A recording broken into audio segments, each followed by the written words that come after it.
All right, here. Today I'm going to give out my NFL Week 10 power rankings. I'm going to start off from 32 and work my way up to 1.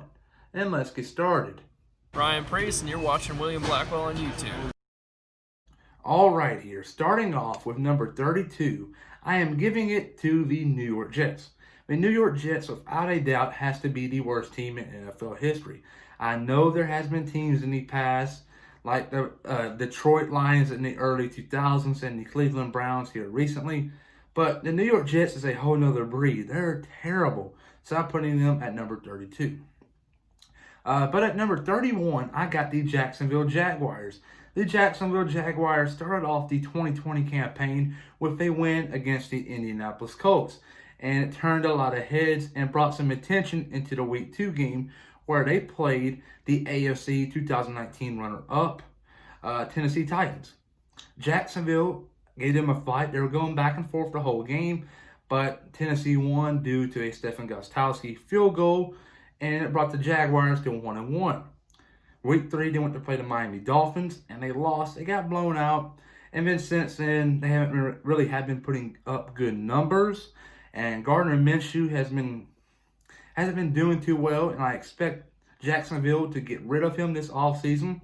He'll find himself a new home in 2021, but they're going to be in a search for another quarterback, maybe Trevor Lawrence is consideration, and maybe Justin Fields, or maybe they get an NFL veteran, such as Jameis Winston, Cam Newton. There's a lot of good quarterbacks, Jimmy Garoppolo. But Jacksonville has a lot of room to improve, in the quarterback position especially. 30, I got the Houston Texans. 29, I got the New York Giants. 28, I got the Washington football team. At 27, I got the Dallas Cowboys. At first, I was thinking about putting Dallas at number 30, but they played Pittsburgh yesterday, the team I got number 1, obviously. That's their 9-0 or 8-0, I'm not too sure. But they played them extremely hard. Dallas was good on defense. And offense, they didn't have many turnovers, and that's what kept them in the game. And special teams was spot on yesterday. So Dallas is at 27, and there's still room to improve, and I think they will improve as the season goes on. They are starting to play more together than they were early on, where they were starting to play at the beginning of the year. They were playing for themselves. They weren't really caring about one another. But now, this past week, Dallas has flipped that, and now they're actually playing really well. So I expect him entering Week 10 to start changing things up. So there you go, Dallas at 27. 26, I got the Denver Broncos. And at 25, I got the terrible Detroit Lions. I expect Detroit here before the season ends to get rid of Matt Patricia and to bring in a new head coach and maybe also add another quarterback. Matthew Stafford might be on the move, but maybe they can pick up a head coach, maybe New England's offensive coordinator, Josh McDaniels, and maybe bring in his former, he's a coach, Jimmy Garoppolo. Maybe you see them reunite in Detroit. Who knows? But Detroit, I think, is going to be in a search of a new head coach in the near future. And I think Josh McDaniels, another New England coach, is a high candidate. Matt Patricia was from New England, and I expect him to go back to New England if he were to get let go. Now at number 24, I got the Cincinnati Bengals. Joe Burrow has been doing extremely well, has been exceeding many people's expectations, and I got him at 24. At number 23, I got the New England Patriots. The New England Patriots let go of Tom Brady last year, or they parted ways, I guess you can say. But they haven't done much since. I know they added Cam Newton, but their legacy and dynasty is starting to wind down. I know they dominated from the early 2000s to 2019, but I think that time is starting to wind down. So I got them ranked at number 23. 22, I got the Atlanta Falcons. The Atlanta Falcons are a really good team in the first, second, and third quarter, but in the fourth quarter, they're really terrible. So that's why I got them at 22. I know they won against Denver this past weekend. I would have them higher, but they about let Denver come back and win the game. They have to finish games off better. They just can't let them score, other teams score in the closing minutes of a game to allow them to come back in. It's just ridiculous, and I expect Atlanta to be in a search of a new defensive coordinator. I know they fired Dan Quinn. I expect them to be making a whole culture change this offseason, but it's going to start off with a new defensive coordinator because they need one. Trust me when I say that. 21, I got the Los Angeles Chargers. They are another team similar to the Atlanta Falcons that have a hard time struggling finishing out games. They're good in the first, second, and third quarter, but when the fourth quarter comes, their defense doesn't come to play, and it allows the other teams to get back in the game to win it. 20, I got the Philadelphia Eagles. 19, I got the Carolina Panthers. This right here might make people wonder, why in the world does this kid have the Panthers ranked in 19?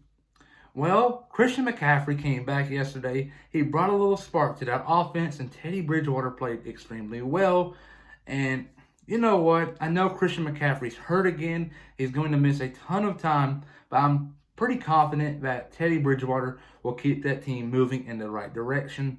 I know they got 3 wins this year, and it's nothing to brag about, but I think they still have a chance to do really well, and I think it all relies on Teddy Bridgewater, and I think he will get the job done. But now 18, I got the Indianapolis Colts. Number 17, I got the San Francisco 49ers, and I expect them to drop in the next week's power rankings. Number 16, I got the Cleveland Browns, and 15, I got my Minnesota Vikings. Minnesota is coming off 2 big wins, starting off with the Green Bay Packers and then the Detroit Lions.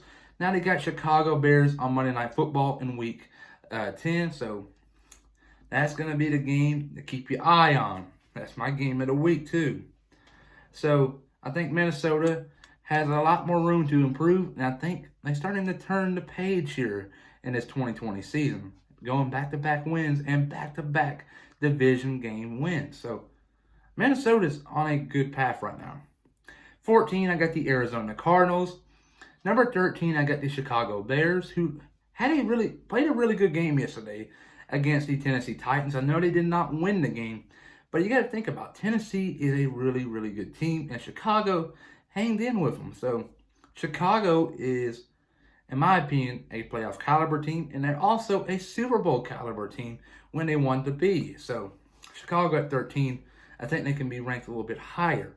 But at 12, I got the Miami Dolphins. Miami, ever since they started Tua Tagovailoa last week against the Los Angeles Rams, he didn't put up any spectacular numbers last week by any means, but it built up some confidence heading into Arizona, and he ended up getting the win there.